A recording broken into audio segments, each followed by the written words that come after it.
కొత్త టీంతో పార్టీకి కొత్త ఎనర్జీ రావాలి, కొత్త దిశ రావాలి.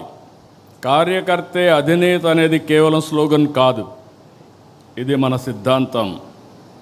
ఆచరణలో చేసి చూపించాం. ఈరోజు వేదిక పైన చూస్తే ఒక మండల పార్టీ అధ్యక్షురాలని, ఒక క్లస్టర్ ఇన్ఛార్జిని పాలిట్ బ్యూరో మెంబర్గా చేయగలిగాం. ఈరోజు మా రామ్మోహన్ నాయుడు గారు కేంద్ర మంత్రి కార్యకర్త స్థానంలో కూర్చుంటే ఆ కార్యకర్త పాలిట్ బ్యూరో స్థానంలో కూర్చున్నారు. అది తెలుగుదేశం పార్టీ విశిష్టత. దేశంలో వేరే పార్టీలో సాధ్యం కాదు.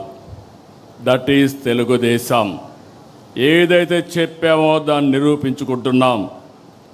పార్టీ ఆవిర్భావం నాడు ఎంత ఫ్రెష్ లుక్ ఉందో, అది 40 ఏళ్ళు వచ్చినా అదే ఫ్రెష్ లుక్ ఇప్పుడు కూడా కనిపిస్తుంది. దేశంలో తెలుగుదేశం పార్టీ ముందు పుట్టిన పార్టీలు ఉన్నాయి, తర్వాత పుట్టిన పార్టీలు ఉన్నాయి. అయితే ఇంత పటిష్టమైన నిర్మాణం, బలమైన క్యాడర్ కలిగిన ఏకైక పార్టీ తెలుగుదేశం పార్టీ, వేరే పార్టీ లేదు.